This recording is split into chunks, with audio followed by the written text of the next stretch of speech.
Hello students, इस साल के बोर्ड एग्जाम के लिए हम साइंस का जो पेपर है उसके टाइम मैनेजमेंट के बारे में बात करेंगे। वैसे मैं आपको सिर्फ सेक्शन ए यानी बायोलॉजी जो हमारा 30 मार्क्स का आ रहा है उसके टाइम मैनेजमेंट के बारे में हम बात करेंगे बच्चों। इस साल से नया पेपर पैटर्न है, जैसे सेक्शन ए, बी और सी। तो सेक्शन ए में बच्चों आपको आंसर शीट में शुरू में सिर्फ बायोलॉजी सॉल्व करना है। ओके, तो ये जो 30 मार्क्स है, ओके, जनरली 30 मार्क्स के लिए 1 आवर्स लगता है, बट मुझे ये बताना है कि हमको ये जो पेपर है ये 50 मिनट्स में कंप्लीट करना है by through this time management. तो बच्चों यहां पे अगर हम शुरू से शुरुआत करते हैं तो question number 1 that is nothing but the what MCQ. Okay, यहां आपको बच्चों 7 एमसीक्यूज आ रहे हैं। ओके, जब हम एमसीक्यू सॉल्व करते हैं तो 7 एमसीक्यू जो है बच्चों उसको 1 मिनट ईच, यानी 7 एमसीक्यू ये हमारे 7 मिनट में खत्म हो जाने चाहिए। ओके, यानी हर एमसीक्यू को हमें 1 मिनट लगना चाहिए बच्चों। जैसे हम यहां पे क्वेश्चन नंबर डालते हैं, ओके, ये क्वेश्चन नंबर 1 अगर हम सॉल्व कर रहे हैं बच्चों तो ये लाइन हम छोड़ देंगे, यहां पे हम क्या लिखेंगे, आंसर। ओके, और एमसीक्यू का जो आंसर होगा, अगर उस एमसीक्यू का आंसर ये बी है, ओके, और वहां पे आपको ये स्टोमेटा लिखना है तो ऐसे उसको अंडरलाइन करेंगे। बस इतना आपको 1 मिनट में करना है बच्चों। ओके, और ये 1 मिनट में हो जाएगा। ओके, तो 7 क्वेश्चन को आपको 7 मिनट लगेंगे। ओके, और हर एमसीक्यू के बाद में हम उसको प्रेजेंटेशन करेंगे प्रॉपरली और उसको सीक्वेंसली लिखेंगे। ओके, समझ में? अगर आपको एक आधा एमसीक्यू नहीं आता है तो हम उसको जगह छोड़ देंगे, आगे बढ़ेंगे। ओके, बट पेपर हमें सीक्वेंस में सॉल्व करना है। ओके, अब बच्चों सेकंड वन जो है जो असर्शन एंड रीजन है। ओके, समझ में? अब ये असर्शन एंड रीजन के बायोलॉजी में कितने क्वेश्चन आने वाले हैं? 2। ओके, यहां पे भी बच्चों आपको 1 मिनट ईच कहा है, यानी ये 2 मिनट में हमारा खत्म होना चाहिए। ओके, यहां थोड़ा फ्लेक्सिबिलिटी रखा है मैंने, आपको 2 के जगह अगर 3 लग जाते हैं तो ये 9 क्वेश्चंस हमारे 10 मिनट में खत्म होने चाहिए। ओके, विद अच्छे से लिख के। ओके, समझ में आया? तो असर्शन एंड रीजन जब भी आप लिखते हो तो वो बच्चों क्वेश्चन नंबर 8 और 9 रहेगा।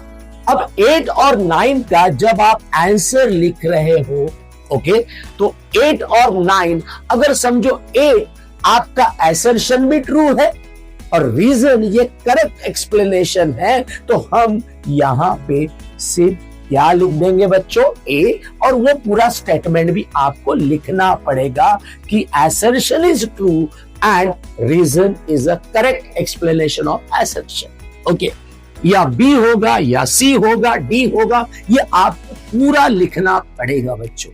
ओके, सिर्फ ए बी सी डी लिख के आप नहीं छोड़ सकते हो।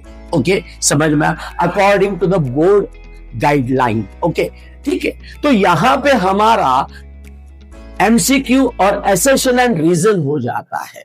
उसके बाद हम सब्जेक्टिव पेपर पे आते हैं बच्चों। अब सब्जेक्टिव में सबसे पहले very short answer questions. Okay, समझ में? यानी ये बच्चों 2 मार्क्स वाले क्वेश्चंस। ओके, 2 मार्क्स वाले यहां पे क्वेश्चन नंबर 10, 11 और 12, ये 3 क्वेश्चंस जो है ये 2 मार्क्स है। ओके, अब ये जो 2 मार्क्स है, हर क्वेश्चन के लिए हमने यहां पे कहा है बच्चों कि 4 मिनट, यानी 3 क्वेश्चंस आपके 12 मिनट में खत्म होने चाहिए। समझ में आया? यानी यहां पे बच्चों आपको हर क्वेश्चंस को सिर्फ 4 मिनट लगना चाहिए। तो 12 मिनट्स में ये 6 मार्क्स हमको मिल जाएंगे, क्योंकि 3 क्वेश्चंस हमको सॉल्व करना है। बच्चों यहां तुमको थोड़ा प्रॉब्लम आएगा, क्योंकि यहां पे क्वेश्चन नंबर 12 जो है उसको और भी है। ओके, तो बच्चों यहां पे और वहीं पे सॉल्व नहीं करना है, आपको अपना एनर्जी बचा के रखना है। जितने भी और है आप बाद में लास्ट में सॉल्व कर सकते हो, पहले आपको कंपलसरी अच्छे से लिखना है। जैसे यहां पे क्वेश्चन नंबर 10 अगर आप सॉल्व कर रहे हैं बच्चों, तो ये लाइन छोड़ देंगे, यहां पे आंसर आएगा। ओके, और ये आंसर का फर्स्ट पॉइंट, ये second point, third point, fourth point, और ये अंडरलाइन भी करना है कीवर्ड्स को, क्योंकि ये जो 2 मार्क्स क्वेश्चन है बच्चों, जनरली ये सब्जेक्टिव रहेंगे, बट इसमें का एक आध क्वेश्चन ये कॉम्पिटेंसी बेस रहेगा।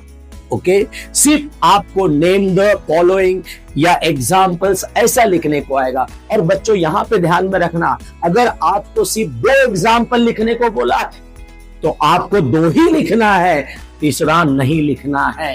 ओके, समझ में आया? क्योंकि according to the board guideline जितना पूछा है उतना ही हमको आंसर करना है। ओके, उसके बाद बच्चों शॉर्ट आंसर जो है, ओके, यानी ये बच्चों 3 मार्क्स वाले जो है, ओके, ये 3 मार्क्स वाले आपको 2 क्वेश्चन अटेम्प्ट करना है। ओके, अब ये जो 2 क्वेश्चन आपको अटेम्प्ट करना है, ये सब्जेक्टिव और लेंदी क्वेश्चंस रहेंगे। ओके, जनरली यहां पे कॉम्पिटेंसी बेस नहीं रहेगा, यहां पे आपको डिस्क्राइब करना पड़ेगा। इसलिए बच्चों हर क्वेश्चन को सिर्फ 5 मिनट लगना चाहिए, 5 मिनट्स ईच। ओके, यानी यहां पे 10 मिनट में ये दोनों क्वेश्चंस हो जाने चाहिए। ओके, जनरली ये describe, live process, control coordination, यहां से रिलेटेड क्वेश्चंस रहेंगे। ओके, तो यहां पे आप 10 मिनट्स में आपके ये 3 मार्क्स क्वेश्चन भी होने चाहिए, तो आप यहां पे अच्छे से टाइम मैनेजमेंट कर सकते हो। उसके बाद बच्चों last one that is very important, that is a case study. Okay, case study जो है ये क्वेश्चन नंबर 15 है बच्चों। ओके, अब ये जो केस स्टडी है ये आपको एक ही सॉल्व करना है। ओके, और इसके लिए हमने आपको बोला है कि 8 मिनट्स बहुत ज्यादा है, जनरली 6 मिनट में हो जाना चाहिए, क्योंकि इसका ए बी ये जो रहता है वो 1-1 मार्क का रहता है। ओके, वो इजीली हो जाता है। सिर्फ लेंदी कौन सा रहेगा? सी, जो 2 में से आपको कोई भी एक सॉल्व करना है, उसे समय लगेगा जो 2 मार्क का। ओके, और यहां थोड़ा ट्रिकी है, ट्रिकी क्वेश्चंस होते हैं, इसलिए यहां पे हमने 8 मिनट्स दिए हैं। ओके, समझ में? And last one that is a long answer question बच्चों, ये 2 में से आपको एक ही सॉल्व करना है, कोई भी एक सॉल्व करना है। यहां पे उसके लिए 10 मिनट्स है। और ये बच्चों आपको पहले से बता देता हूं कि 5 मार्क क्वेश्चन ये कॉम्पिटेंसी बेस रहेगा, और वहां पे आपको अलग अलग ऐसे क्वेश्चंस आएंगे जिसको आप अच्छे से सॉल्व करना है, इसलिए 10 मिनट्स यहां दिए हैं। तो ये देखिए बच्चों, पहले 9 क्वेश्चंस हमारे 10 मिनट में हो जाते हैं। उसके बाद हियर इज 10, 11 एंड 12, ये 12 मिनट में हो जाते हैं। ओके, उसके बाद में जो 3 मार्क्स क्वेश्चन है वो 10 मिनट्स में हो जाते हैं 2 question, then case study 8 minutes में, और लॉन्ग आंसर क्वेश्चन ये 10 मिनट्स में। यानी आपका पूरा पेपर अगर आपने अच्छे से टाइम मैनेजमेंट किया बच्चों, तो ये 50 मिनट्स में आपका 30 मार्क का बायोलॉजी का पेपर खत्म हो सकता है। और 10 मिनट्स आपको उस पेपर को पूरा गो थ्रू कर सकते हैं कि कहां आपका मिस्टेक हुआ, अंडरलाइन, प्रॉपर प्रेजेंटेशन, उसके लिए हम समय दे सकते हैं। तो ये परफेक्ट मैनेजमेंट है बच्चों, और इस तरह से अगर आप जाएंगे तो 100% आपका स्कोर अच्छा आएगा। और समय अगर बचता है तो हम केमिस्ट्री और फिजिक्स को ज्यादा समय दे सकते हैं, क्योंकि सेक्शन ए बायोलॉजी है वो इजी होता है, तो कम समय में इसको अच्छे मार्क्स मिला सकते हैं। तो बच्चों, आने वाले पेपर के लिए आप सबको all the best. Thank you.